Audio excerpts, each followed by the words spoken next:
Can the Wisconsin O-line be good enough to support the offense we all expect to see this season? We continue with the big guys up front. You are Locked On Badgers. You are Locked On Badgers, your daily podcast on the Wisconsin Badgers. Part of the Locked On Podcast Network, your team every day. What is going on, Badger fans? Welcome to Locked On Badgers. We're talking offensive line preview. We got Rajiv over there. I'm over here.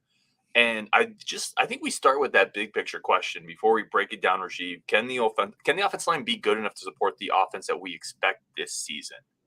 What's your take on just that big picture question before we get into the details here? I feel like it just has it depends associated with it, right? I mean, last year we had 8 different starting offensive line combinations, and that was due to injury. It was due to poor play. And that's really the big issue. I mean, we obviously losing Tippmann was a huge loss for us. Yes, we got Renfro. Is he injured? Is he not? Is he going to play? Is he not? If everyone is healthy, then yeah, the answer to that question is yes, we can be good enough for a couple different reasons. One, our offense is different, right? So we're not necessarily going to be running into 8-man boxes. They're not going to have that supreme run blocking.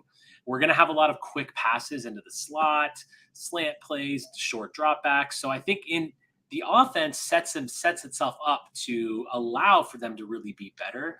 But listen, if we get stuck with the injury bug, if Renfro's not healthy and Bortolini has to move over to the center position, which takes him out of where he needs to be at left guard, I think then we could have some problems. But overall, I am confident that we can be good enough, but there's that big asterisk. We have to stay healthy. Now we are deep, but I'm definitely concerned about injuries going into the season. I think so. I agree with you. First of all, I mean, every program, right? Injuries can wreck an offensive line. Sure. Now certainly with Renfro being limited already, like that's something we need to talk about. Yeah, I think they can be more than good enough for this offense to excel. I think there's a bit of a maturation of talent here. We've been waiting for I feel like 2 years, right, for all these 4- and 5-star mega athletic big tackles to come to fruition and become the offensive line, gel into this, this group that the recruiting rankings say they should be. I'm very happy with the strength and conditioning program we have now. I think that's going to make a difference. And I think some of it is just experience. Nelson is going to be a junior. He's a stud, right? I think he's going to be really good. I love the additions of not just Renfro, but Huber. I think Huber is an underrated addition. So I love the additions of those two. And then you have the maturation of guys like Brunner, Wedig, Molman, Rucci, that really athletic pedigree type offensive lineman. Well, now they've been in the system a couple years, if not more. So yeah, I think it will be good enough because it'd almost be coaching malfeasance if you had this much talent and it didn't become good enough. And if there's one thing we would agree on with Fickell and the staff that he's put together, coaching malfeasance is not going to be in the dictionary here. Right. The thing is, when you look at last year, though, I mean, I had high expectations going into last year with the offensive line too, and it just underperformed in many ways. And so I think that's kind of sticking with me. And yes, we're bringing in some new guys, right? So it just it depends on how they really fold in. And let me ask you this. Do you think Huber is going to get into the starting lineup? Potentially. I really do. So let me give you, I didn't know where I was going to work this in, but I reached out to a source in the program, right? And we'll talk some, not breaking news, but some inside intel on Locked On Badgers here. And I asked the source, hey, we're going to be doing our offensive line preview. Give me some offensive linemen that crushed it this offseason, that basically really worked on their body and the results are evident. Nice. Huber's in that list. So I was told Huber, Molman, Nelson, and Renfro all had a great offseason. So Molman, first of all, it's great to see Molman in that list too, right? Because there's as much upside there as anybody. But Huber was in that list. And you're talking about a guy that we mentioned it when we talked receivers, Rajiv. When CJ Williams came in and back when Will Pauling and Quincy Burrows specifically, those are guys that this Cincinnati coaching staff has recruited twice, right, to Cincinnati, and then they thought enough of them to bring them to Wisconsin and build into this new vision. Huber is a guy that they've recruited twice. I think that matters. They're not bringing him here because they don't think he has a chance to be an impact player. Also a player who had a Pro Football Focus grade of 80.7, I think, last year, which is one of the best grades, really, of any of our offensive linemen. It's not the be-all, end-all, but it's not nothing. So It's no Jack Nelson grade, but it's not Jack Nelson. Listen, I think that's a future potential second, third round pick type yeah. guy. I think you bring up really good points there, and I think ultimately we have to be happy with the depth at this position right now, just in general, because of Renfro and Huber coming in, and Brunner and Wettig and all these guys that also have that versatility of positions too. I mean, Wettig is a guy who can kind of move around the line a little bit, so I think we got to be happy with our depth, which is good. Going into a new season, we're really not sure what this offensive line is going to be asked to do in the sense of how they're going to be asked to play, because it's a different offense, different blocking schemes, but we have the talent because Wisconsin always has offensive line talent. So that's really not an issue if they're healthy and if they can gel together. But ultimately, they have to be better than they were last year, because there were a lot of issues on that line last year that now maybe it's because we were playing in the most predictable offense known to man, and that's probably part of the problem. So I'd like to think that that will solve itself this year. But I mean, we have to be so much better than we were last year, and I think we will. As long as the new guys can fold in and play up to their potential. I mean, if they play up to their potential, and if all these guys are hitting, we could be really good up front. Which ultimately, let's be honest, every single thing that happens starts up front.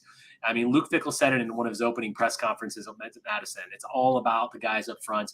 It's all about winning the line of scrimmage, and there's going to be a huge focus on that. I really want to hit on the point of this offense did nobody any favors. Yes.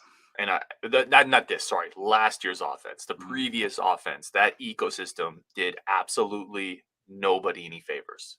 Not the quarterbacks, not the receivers, not Braylon Allen, not Ches, and absolutely not the offensive line. They've talked about it. They've talked about getting blame because there's 9 people in the box and they can only block 5 or 6, right? And then people point to the offensive line like, where are the holes? Like, what do you want me to do? Where are the holes running into a 9-man box? Right. No holes exist. You're trying to bore through a solid wall. Like you're not going to get through it. And they received a share of criticism for that I've always thought was a little unfair. This offense was so friggin' predictable, and not just in the running game, right? What is a defensive end doing when we are 3rd and 8 and we're predictably throwing now in our run pass offense, run pass offense? Like, obviously they're pinning their ears back. So I was so frustrated at times just by that offense. And I think the offensive linemen, from statements that they've made, were as well. And I think they're going to be better because the entire offense is going to be better. That rising tide lifts all boats. I think that's going to happen. Really quickly with Phil Steele, he talked to Luke Fickell, and that was one of the interesting things when I talked to Phil. He said Luke said this is the deepest offensive line he's ever been around. Wow. Yeah. And in a couple years could be one of the best in the country. So I know the coaching staff is high on it. Again, injuries and a lot of parts can play a deal here, but I can't wait to see them in an offense that isn't so predictable. I think it's going to help them tremendously. Totally. I agree. I'm just, I think ultimately the biggest question is, will Renfro be able to start at center, and will he play a majority of the season? Because what happens when Bortolini has to come over? That's really, I just don't want to see those combinations start to move and go back and forth, and who plays at left guard then, and what kind of changes does that make? Because Bortolini, we know, is a really, really good guard, and we want him to stay there. And then the left side is really strong when you got Nelson and Bortolini there, and that's going to be critical. So, I mean, I think starting off right, getting into a good rotation. And the other thing is that, the offensive line coach has said that he's very happy rotating between 7 and 8 guys. And I think that's really because we have that depth. That means that their legs are going to go longer. I think they're going to be in better shape to play all season and play up tempo, because remember, this is an up tempo game too. They're not taking a lot of time off between plays. This offense is going to move. So if you can have a rotation of 7, it really does mean that we can be strong offensively. But yeah, I mean, look, all the pieces are there offensively. We've done previews with quarterback and running back and wide receivers and now offensive line. Like, I know that you and Justin are going to do tight end soon. The pieces are all there, but it starts with these guys up front. And if they can do their job, we can be very, very successful. Yeah, heck yeah, we can. We're going to get into more of that. Plus, how many of these starters are going to get drafted? Play some over/under. Continue talking about Renfro and the potential injury there. A bunch coming up. Plus, your comments on Locked On Badgers. But first, a quick break for our friends of the show. We have to go over to our good friends at LinkedIn. LinkedIn, again, these days, when we talked about this a ton, every potential hire, every thing you're doing as a small business to bring in talent is a high risk wager, and you have to be 100% certain that you have access to the best qualified candidates available. Your business deserves that, and the clients that your business is serving deserve that. That's why you need to check out LinkedIn Jobs. LinkedIn Jobs helps you find the right people for your team faster and for free. It's something I use professionally to expand my network. It's something my company uses to expand their network, to bring in more business, to find the right hires. They have simple tools, screening questions. Get rid of all the nonsense candidates that have no business being on your draft board. That's what LinkedIn screening tools do. Saves your time and their time. And that's why small businesses rate LinkedIn Jobs #1 in delivering quality hires versus the leading competitors. LinkedIn Jobs helps you find the qualified candidates you want to talk to faster. Post your job for free at linkedin.com/lockedoncollege. That's linkedin.com/lockedoncollege. Post your job for free. Terms and conditions do apply. All right, let's keep going with this conversation here. Definitely get Rajiv back on the show and just keep chopping it up with the offensive line. Rajiv, I want to go back to something you were talking about with Renfro and Bortolini. Renfro is hurt, which he is limited right now. Listen, here's the problem. If you're limited going into fall camp, you're not getting the reps you need in fall camp, right? Like, this is not great. So when the season starts and when fall camp starts, it's hard to fully rehab unless you're not getting reps. If you're not getting reps, you're not building continuity in what is, to Renfro, a new offense with a new offensive coordinator, a new quarterback in a new conference with new opponents. That's a problem. Yeah, continuity, we said in the last segment, is really important because these guys work as a team, and especially in this offense, things are going to be very different, things they haven't done before. So, yeah, I mean, I definitely am really worried about that. And I was so excited when Renfro came on. I'm still excited. I think he's going to be fantastic for us. But let's just hope that, he can get through this. I don't have any current updates on his injury. Do you have any good updates on what are we hearing anything about timeline or anything like that? No, I haven't. And I don't know how much they're going to want to discuss that. But yeah, we've heard limited. That's what was put out, right? Going to be limited going into the fall. It's not great. I think let's go through the projected starting offensive line and kind of talk about a couple of the key reserves and thoughts on these players as we talk about them. Let's start with left tackle Jack Nelson. Elite measurables, right? A 6'7", long, athletic. I feel like not as powerful, right? I don't think he's a really great run blocker necessarily, but a really good pass protector, a really good athlete, great length. Definitely a guy who's going to play in the NFL, in my opinion. I mean, yeah, big smile came to my face for those of you that are listening to this when Jack Nelson's name came up. He had an 83.5 passing grade last year, a pass blocking grade. I mean, he's a machine. He's the anchor on the left side of that line, and he is our best lineman. And he's probably going to go to the league, and he's going to have a great career. He won in a long line of Wisconsin offensive linemen who made it to the league, but he's our star. I hope that he plays every snap this season. I hope that he's healthy, and if he is, we're going to have there's going to be a lot of edge rushers that are really going to hate playing up against him. I want to run through the rest of the offensive line here. I think we pause at Nelson because I think he's kind of the unquestioned star of the group. But the projected starters, you have Bortolini at one guard, Renfro at center if he's healthy, Furtney at the other guard, and then Riley Molman at right tackle. So I'm going to take a few of these players. Anything that's exciting or anything you want to point out with all these players, Rajiv? A couple of the interesting ones for me, Riley Molman, 6'8", one of the players that I was told had a great offseason. He's in the 89th percentile in NFL, basically length and size and height. So he's got the upside in the measurables to be an elite right tackle. And again, if he had a great offseason, that's exciting. And then I want to highlight Bortolini, who really is just incredibly versatile. Is he a great guard? Probably not. Is he a great center? Probably not. Is he a great tackle? Probably not. Can he be good at any of those spots? Yeah. And that's incredibly valuable. So he may be the MVP of the line. Maybe not the best player, but the guy that you can't lose because he provides versatility all across the starting five. Experience, toughness, versatility. He's going to get drafted too, in my opinion. So those are a couple I wanted to highlight. Kick it over to you if there's anything else you want to talk about this projected starting group. Yeah, so first of all, Molman, I love Molman. I think when you look at the two tackles that we have anchoring those ends of the line, really, really happy about that. That's a huge position, especially in a pass-happy offense in a Longo system. We really need to make sure those edges are locked down. And I expect to see some good growth from Furtney this year too. I mean, he's a guy that I really like, and I think that it's going to be interesting to see, does Huber kind of slot in there potentially? Is it going to be Fertney? But I think growth is really expected from me. I expect him to really be a good star for us. But as Ben just put up in the comments here, Huber greater than Fertney probably. And yeah, I mean, there's a lot of, you kind of read different things, you hear that. And listen, I'm okay with the best 5 playing, but I do expect a lot of growth from Fertney. And even if he's not going to be a starter, they're going to play this 7-8 deep, and he is going to be a huge key contributor for us. Yeah, let's talk about Huber quickly, because we were discussing a little bit earlier. Huber's a guy that we talked about this coaching staff really like. They brought over from Cincinnati, and he's another guy who I was told had a great offseason in the strength and conditioning program. So yeah, that wouldn't shock me at all. Like if we started the season, or at some point in the year, if Huber ended up being one of the starting guards, my shock percentage would be 0. It wouldn't shock me at all. He's going to play a lot. Big time backups here. You have Rucci, Wettig, Bruner. Who here out of this kind of next group is really exciting to you, and are we going to see this year?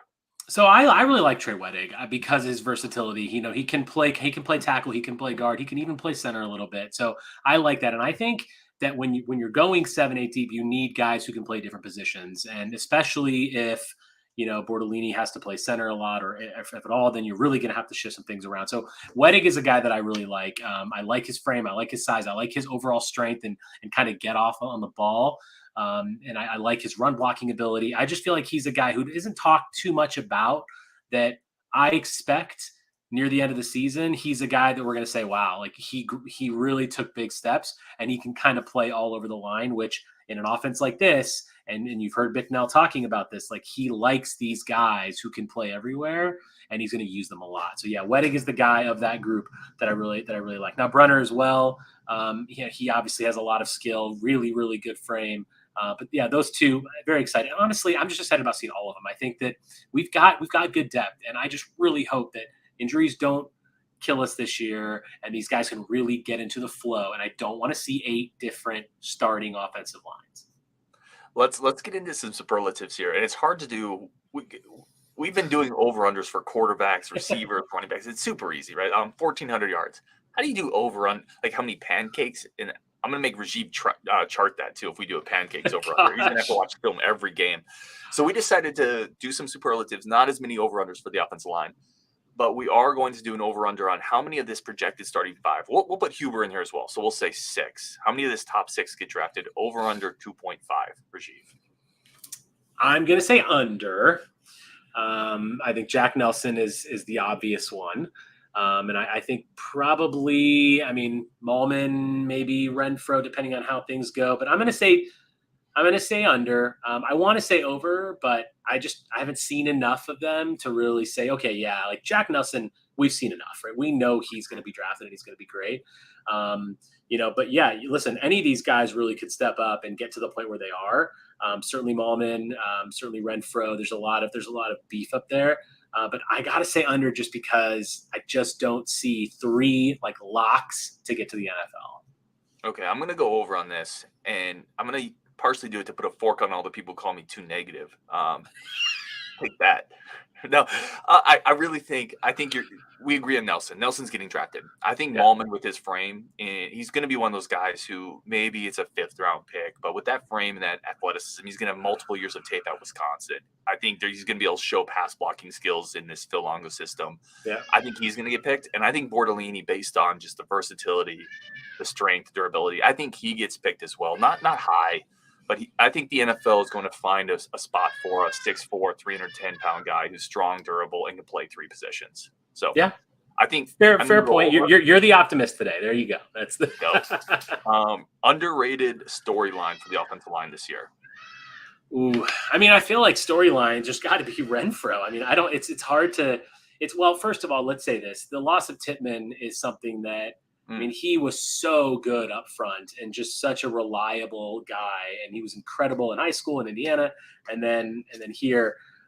So yeah, I think losing him and how we address that situation and what we do, whether it's Renfro, whether it's Bortolini, and how that goes, is really the storyline that I'm going to be watching from minute 1, because that interior of the line, if there's too much shifting going on, and if we don't have the right combination, it will show. And so I feel like that's really where it all is for me. Is the loss of Tippmann and how we slot in with Renfro and how good he can adapt to playing with our other guys. Yeah, I think that's a really good one. The Renfro one, and we had a comment here. Phil Dickert said, really like the depth at O-line, but I think a healthy Renfro is key. That's definitely a huge part of it. I'm excited to see just what they look like in a different offense. We've kind of talked about that, but I want to see what the tackles look like pass blocking more. I want to see what they're able to do at the line of scrimmage with less people in the box. So that's what I'm excited about. Let's go MVP of the line. Who is your MVP of the line? Jack Nelson. Yeah. Right. I mean, is there really any other one to choose? I mean, I think so he's certainly the most talented. I think you could maybe make an argument MVP, most important.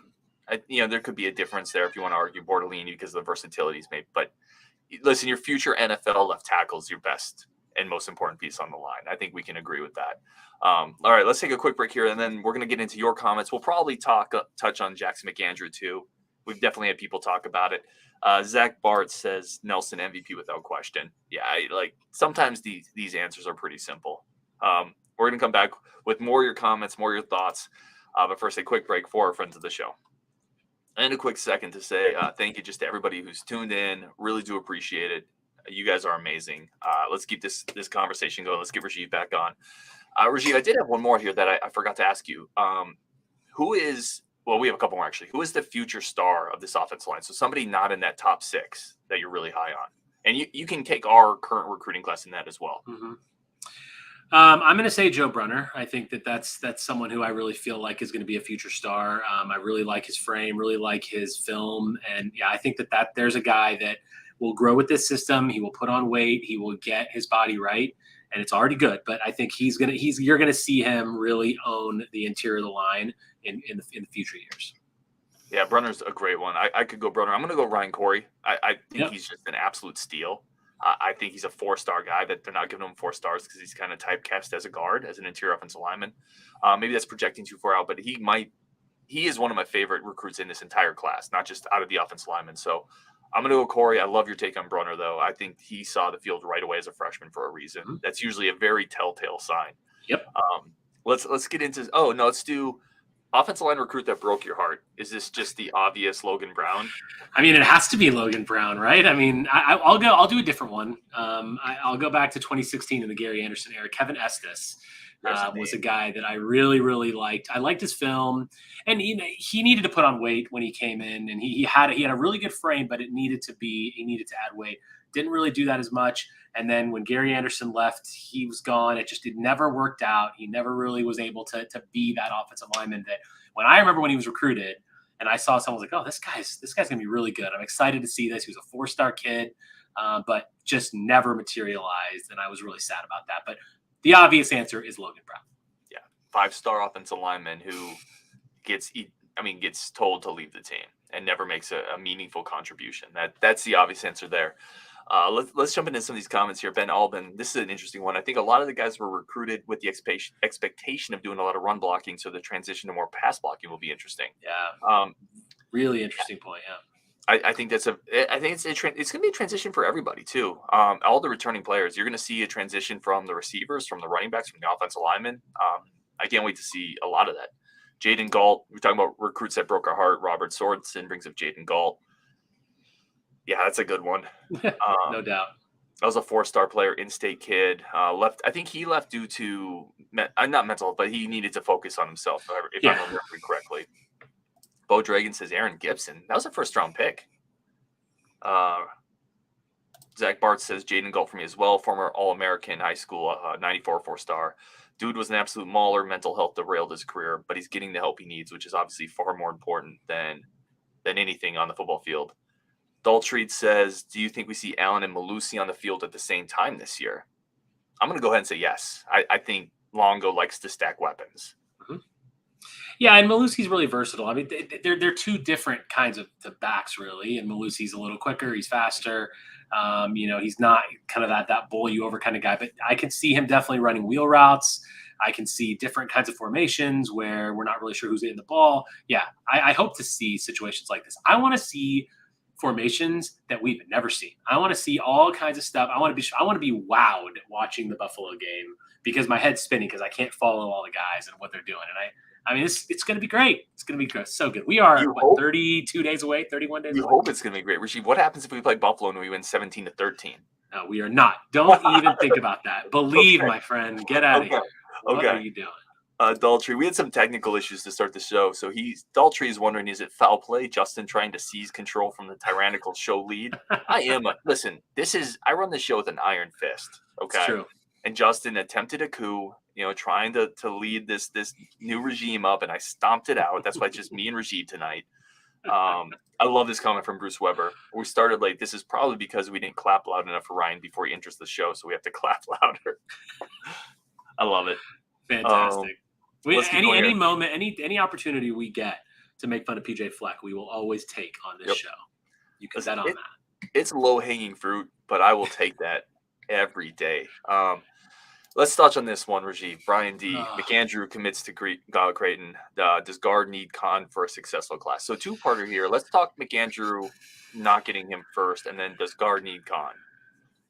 The first one stinks. Like, it just stinks. Yeah, it stinks. I've already seen some Badger fans say, and listen, every opinion is welcome. Not everybody, I'm sure, felt as good about McAndrew as I did, but we wanted him. This is a loss. I've already seen people say, well, I don't think he could play defense in the Big Ten anyway. Listen, Greg Gard wanted this guy for a long, long time. He would have been fine in the Big Ten. It's a loss, and it's a loss. It's painful because we really thought that he was going to get here.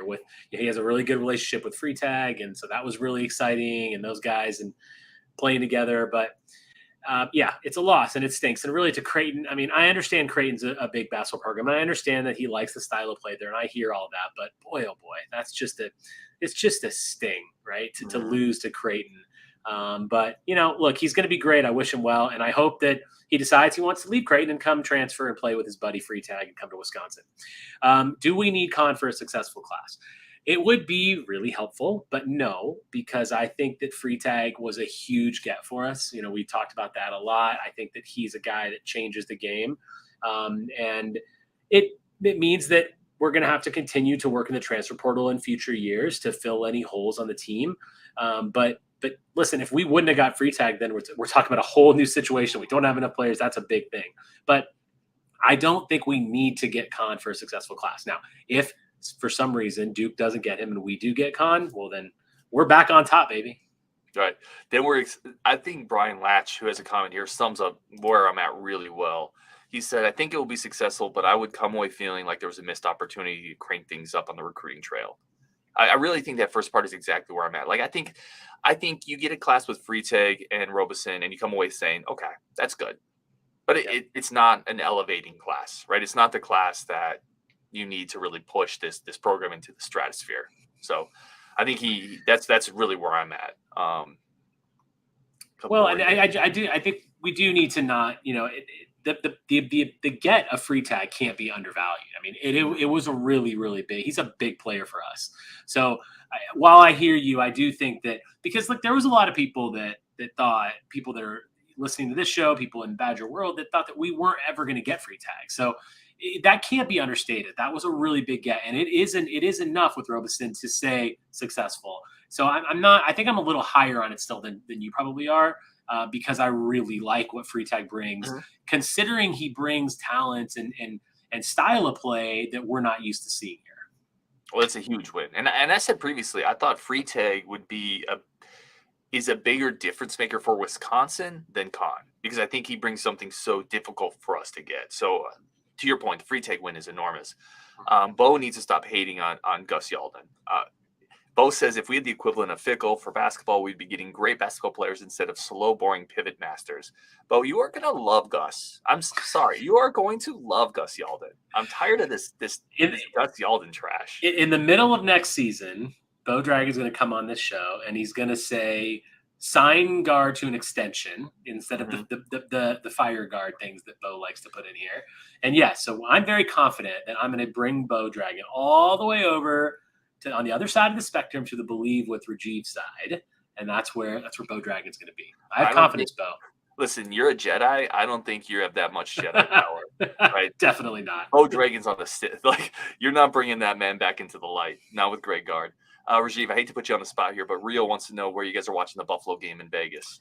Listen, Rio, this is some bad news, but I am actually not going to be in Vegas during the Buffalo game. I'm going to be in Japan.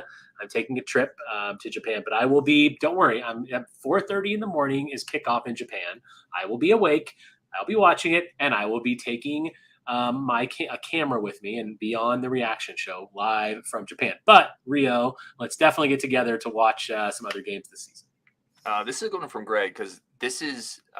He said we all thought Coach Bostad was the answer last year. I certainly did. I was wrong on that. Again, I think he was shackled by the Bobby Ingram offensive line was, and Bobby Ingram and just everything. But I'll own it. Like I was wrong. I thought the offensive line under Bostad would be better last year, and I'll own that one. And Bostad was a fantastic offensive line coach. I think you're right. There was a lot of factors that moved us in the wrong direction and a lot of negative headwinds that really could Bostad have done much better. I don't know that he really could have. Yep. All right. I think we'll wrap it up there. A bunch of content I didn't get to as always because I'm the worst, but you guys are amazing. Rajiv is awesome. On Wisconsin. We're definitely going to talk again tomorrow. Lots of content coming up as we're getting there. Like this train is moving very quickly now towards that Buffalo game, and I think we're all excited for it. So on Wisconsin. I'll say one last thing. These last few months, right? I mean, we've just been building up to this point, and now it's close enough to actually taste it. We're actually talking about where we're going to be, where we're going to watch the games, who we're going to be with, and it's really, really exciting. The last thing I'll say is if you haven't heard already from other shows that Ryan has done, we are planning to go to the Ohio State game. So if you're going to be in Madison, Ryan, Justin, and myself will all be there. We're definitely going to have a meetup and drink together like we did for the spring game. So that'll be really fun. Would really be great to come out and to meet as many of you guys as we can. Heck yeah. We'll end it on this one. This is a great comment. Greg Linscomb says McAndrew was a long, deep fly out to the warning track. There's a lot of recruitments that go like that. On Wisconsin, we're going to talk to all y'all tomorrow. Let's go.